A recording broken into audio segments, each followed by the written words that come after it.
Oke, Assalamualaikum warahmatullahi wabarakatuh, teman-teman dimanapun, salam sehat, salam semangat, salam sehat.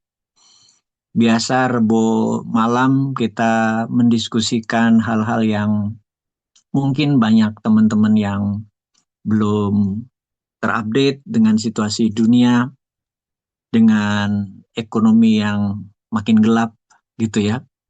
Kita akui yang terang cuman Pak Luhut doang, itu yang buat saya iri. Kok dia terang, kita gelap gitu ya. Saya nggak tahu tuh gimana caranya supaya seterang dia gitu ya. Kita harus belajar tuh, belajar dari dia. Terus gimana teman-teman? Aman? Eh, Cuaca gelap atau terang atau mungkin mendung gitu ya. Jadi pertama seperti biasa saya akan mendiskusikan sesuatu yang global dulu, baru kita mendiskusikan hal yang lokal atau regional, di mana kita tahu eh, KDM saat ini pro kontra dengan memasukkan ke barak. Ada yang berpendapat barak itu bukan untuk anak-anak muda atau bahkan anak-anak kecil. Barak adalah untuk mereka-mereka yang sudah dewasa. Apakah mereka too early untuk dididik disiplin atau sebaliknya? Tapi sebelum kita masuk ke sana lebih rinci, sebaiknya kita melihat apa yang terjadi di dunia, sehingga kita tahu apakah kita ke depan menjadi lebih cerah atau menjadi lebih gelisah gitu ya. Apakah ada emas ataukah jadi cemas. Teman-teman, kita pertama adalah membicarakan tentang war zone atau wilayah perang di Asia Barat antara Pakistan dengan India. Di sini pro kontra bahwa kita terlepas, kita tidak boleh membicarakan agamanya dulu, karena saya tahu begitu kita membicarakan agama, langsung apapun yang terjadi agama saya paling benar dan orang yang seagama saya paling benar gitu ya. Saya tidak mau membawa konflik agama kalian atau yang lebih hafal Quran, yang lebih hafal ayat, yang lebih punya ustadz dan punya kiai, itu mungkin lebih pintar dari saya, tapi kita ingin menginformasikan tentang kejadian bahwa pada tanggal 22 April itu ada sebuah serangan di wilayah India di mana sekelompok teroris yang mengaku dirinya beragama Islam masuk ke wilayah tempat liburan orang-orang dan melakukan pembantaian. Yang dibantai semuanya pria. Korbannya adalah 25 warga India, satu warga Nepal. Dan menariknya sebelum mereka semua itu dibunuh, mereka ditanya, kamu agamanya apa? Dan ini yang mengatakan itu adalah para istri atau anak korban, karena dengan sadisnya dia hanya membunuh pria di hadapan wanita, di hadapan anak, di hadapan istri. Jadi ada ditanya kamu agamanya apa? Hindu, der. Kamu agamanya apa? Hindu, der. Kemudian ada yang mengaku saya Islam. Sebutin ayat ini nggak tahu, der. Gitu aja segala macam. Itu sebuah peristiwa fakta nyata, ada saksi, ada korban. Nah, kemudian pemerintah India melakukan serangan pada tanggal 7 Mei di 9 lokasi di Pakistan. Kemudian biasa Pakistan dan India, Pakistan tidak diam aja orang dibom di wilayah dia, terjadilah beberapa perang, satu perang udara antara jet tempur mereka dan perang roket beserta anti roketnya. Dan sekarang sudah berhenti atau ceasefire atau gencatan senjata. Di situ terlihat bukan siapa menang, siapa kalah. Bagi India, India menganggap pembalasan sudah dilakukan. Bagi Pakistan berpendapat India menyerang wilayah Pakistan. Dan Pakistan tidak terima, gitu ya. Nah, yang menarik adalah behind the scene atau di belakangnya, di belakang Pakistan adalah Tiongkok atau China, di belakang India ada Amerika dan ada Rusia. Kenapa Rusia? 60% persenjataan India diimpor dari Rusia. 80% minyak Rusia atau melupakan 30% produksi Rusia dibeli oleh India. Jadi India dan Rusia ini punya kedekatan di bidang ekonomi, di bidang pertahanan. Amerika sangat memerlukan. Kemudian, kenapa Tiongkok kok membela Pakistan? Ada dua alasannya. Alasan pertama adalah mereka memerlukan energi atau bahan bakar dari Asia Barat. Yang dilakukan adalah mengimpor dari Selat Hormuz, dari Asia Barat, dari Iran, dari Dubai, dan entah minyaknya itu dari Rusia, apapun itu, kebutuhan minyak BBM-nya Tiongkok itu dari Asia Barat 70% lewat Selat Malaka. Pada saat dia lewat Selat Malaka, dia berhadapan sama dua musuh wilayahnya, yaitu yang merebutkan Laut Natuna Utara, satu Vietnam, beberapa pulau udah diambil, kemudian Filipina. Jadi kapal dagangnya lewat di Natuna tadi, terus lewat Selat Malaka. Apa yang terjadi kalau Indonesia sama Malaysia kompak di choke point, Tiongkok kendaraan niaganya diblok gitu ya. Karena itu sejak 2000 zamannya Hu Jintao ada yang namanya Malaka Dilema. Mereka punya sebuah manuskrip bahwa bagaimana menyelesaikan dilemanya Selat Malaka karena ketergantungannya makin besar. Strategi kedua adalah dari memotong dari pelabuhan Gwadar di Pakistan cuman 2000, tidak nyampe 2000 kilometer sudah sampai sisi barat dari Tiongkok dan mereka punya pipa langsung ke tengah Beijing atau Shanghai sebagai kota ekonomi terbesarnya Tiongkok. Nah, jadi sangat berkepentingan dia untuk menguasai Pakistan. Dan Pakistan dengan Tiongkok merupakan sohib karena investor terbesar Pakistan adalah Tiongkok. Nah, itu alasan pertama. Alasan kedua, di tanggal 22 April ketika terjadi serangan, di tanggal 25 April, perusahaan Apple memindahkan 60 juta handphone dari Tiongkok ke India. Rupanya Apple memutuskan untuk memindahkan pabriknya ke India. Dan bersamaan dengan Apple, tak lama kemudian Dell dan HP memindahkan pabriknya ke India. Dan ada 10 lagi perusahaan juga memindahkan dari China atau dari Tiongkok ke India. Sekali lagi, Cina bilang, nggak bisa. Nggak bisa dengan mudah lu pindah. Gitu ya, beda kalau Indonesia, pejabatnya atau pemerintahnya begitu pindah aja. Mereka tuh nggak peduli bahwa pindah itu ada 18.000 orang di PHK. Sense of urgency-nya pejabatnya atau sense of belonging-nya atau kepemilikannya itu akan bangsa ini, pejabat kita tuh kurang digamparin di barak gitu ya. Sebenarnya yang masuk ke barak tuh harusnya pejabat-pejabat itu semua, karena nggak ada sense-nya mereka itu. Ya udah, pabrik ini pindah, pabrik ini pindah, pabrik ini pindah. Efeknya PHK di mana-mana. Tapi tidak bagi Tiongkok. Jadi caranya adalah, jangan lu asal pindah-pindah begitu aja. Gue nggak akan mudah. Lu nggak akan mudah cara memindahkannya. Jadi apa yang gue lakukan adalah, gue bikin India instability. Nggak stabil. Pakistan menyerang. Bener nggak? Dengan ketidakstabilan itu sih, oke deh, nggak jadi deh, pindah hold dulu deh gitu ya.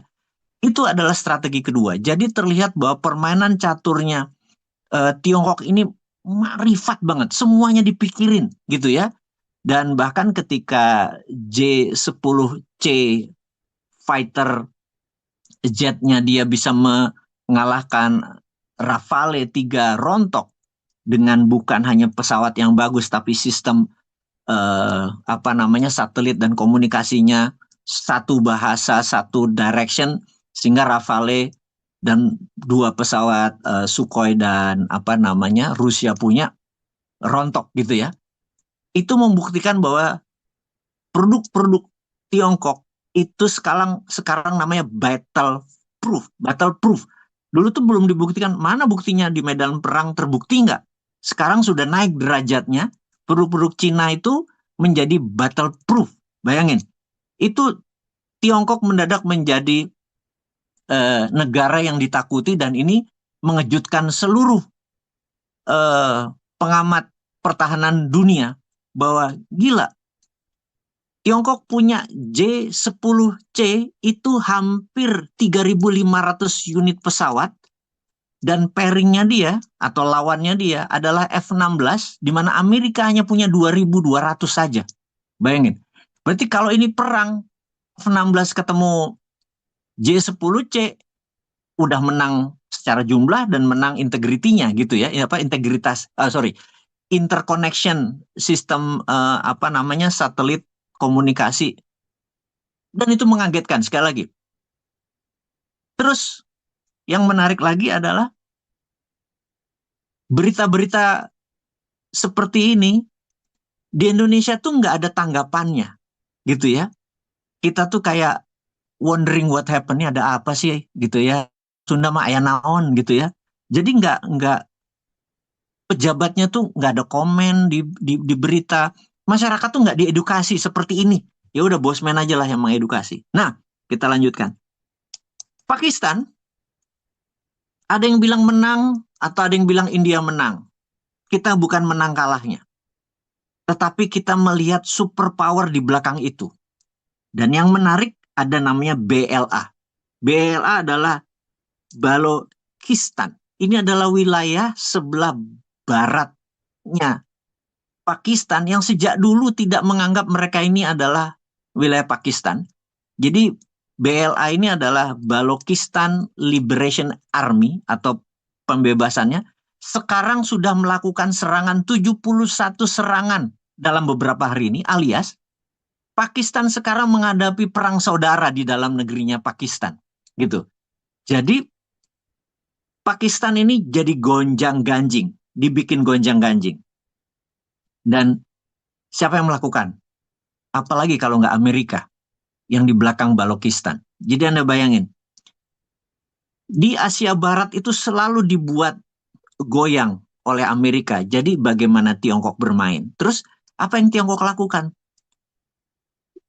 Dia mendaratkan pesawat kargonya di Beirut, masuk dari 6.000 kilometer, mendarat di Abu Dhabi, kemudian lewat Mesir, masuk di Beirut, Lebanon. Padahal wilayah itu adalah wilayah yang dijaga oleh Israel. Israel terkejut mendadak barang kapal kargo untuk bantuan Gaza turun. Dan truk-truk bersama itu turun, dan ini mengagetkan, dan Israel merasa kecolongan. Di sini terlihat China atau Tiongkok bermain dalam multi front. Bayangin, kepikiran nggak? Dan sekarang padahal itu steril banget. Hanya Tiongkok yang benar-benar ingin membantu Gaza, nggak kaleng-kaleng. Benar nggak?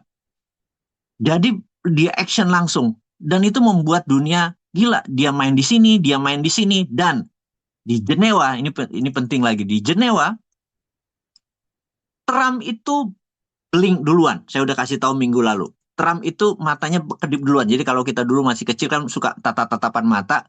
Jadi Tiongkok sama Amerika tuh tatap-tatapan mata. Kemudian Trump blink duluan, alias kedip duluan, alias kalah. Ternyata Trump bukannya sekedar blink, tapi benar-benar kedip-kedip, ya genit. Dia minta damai.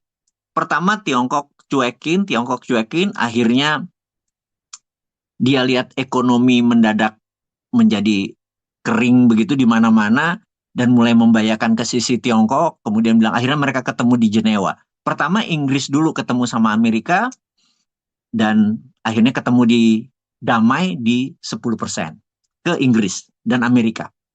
Kemudian kedua di Jenewa adalah ketemu dengan Amerika dan Tiongkok.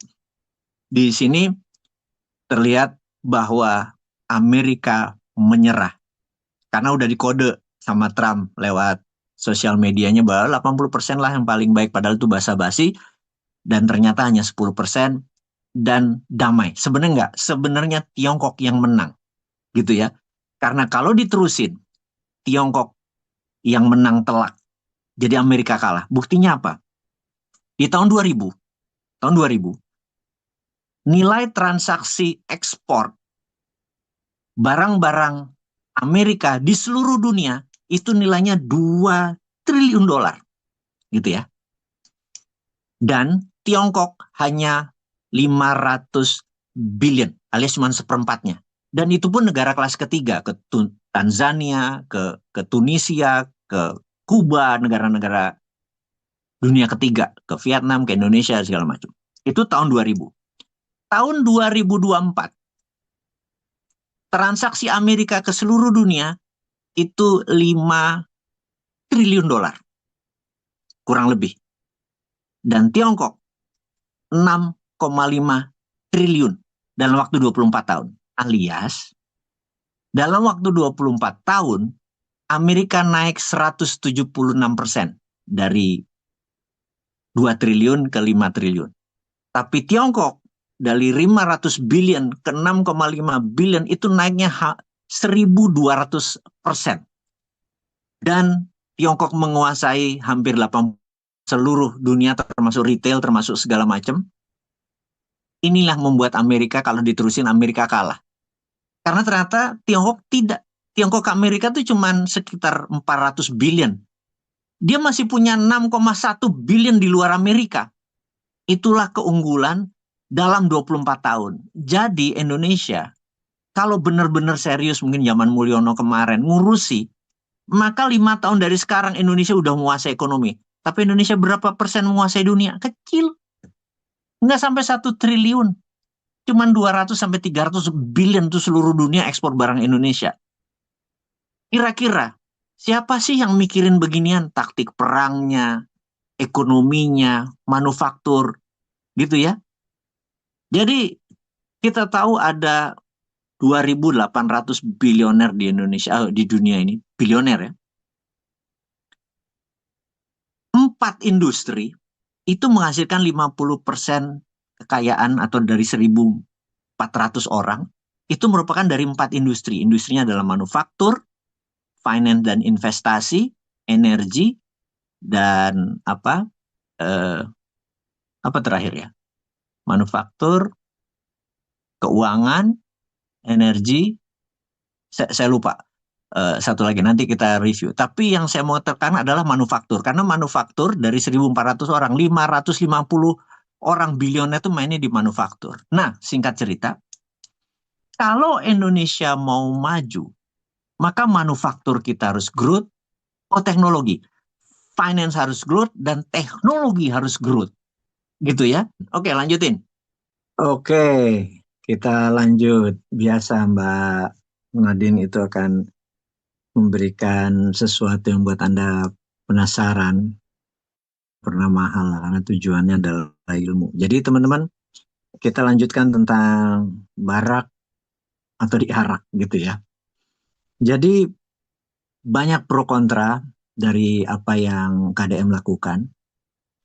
Tapi ini semua berangkat dari kegelisahan akan attitude atau perilaku dari bangsa kita. Karena sebenarnya dimaksud dengan barak yang KDM kirim. Jadi aslinya, niatnya adalah ingin membuat wajib militer. Nah, ini harus dikenang dulu nih ya. Wajib itu bukan mau membuat Fifth Army. Wajib militer itu bukan mau membangun angkatan kelima. Jadi angkatan 3 adalah angkatan perang, 1 polisi, kemudian angkatan kelima. Bukan. Disebut wajib militer itu bukan memiliterkan. memberikan senjata, perang, bukan. Di dalam mendidik behavior, perilaku, attitude, gitu ya, maka cara di akademi itu benar-benar fix dan sudah proven. Jadi seseorang masuk A, dia akan jadi A+. Begini caranya. Mau 3 hari, 5 hari, 10 hari, sudah punya metodenya. Nah, apa sih, supaya teman-teman paham dulu, apa sih yang diajarin di barak militer? Sekali lagi, militernya bukan bedil-bedilan ya. Warfare itu tidak harus tembak-tembakan. Pertama yang diajarin adalah followership. Anda ngerti followership nggak? Contoh ya, satu peleton, anggap 25 orang biar gampang teman-teman. Itu adalah 4 kali 6, 24, satu orang memimpin. Mereka diajar berbaris, hadap kanan, hadap kiri, hadap kanan, maju jalan, dan lain sebagainya. Itu kaki harus sama. Nah, kalau dia tidak kompak, maka orang yang sering gagal itu jadi pemimpinnya. Mereka sampai latihan berbaris, itu yang disebut followership. Jadi kita harus bisa mengikuti perintah. Followership. Jadi kita itu bad in taking order. Buruk sekali menerima perintah. Anda bayangin, kalau Anda punya anak buah, disuruh anak buahnya nggak paham.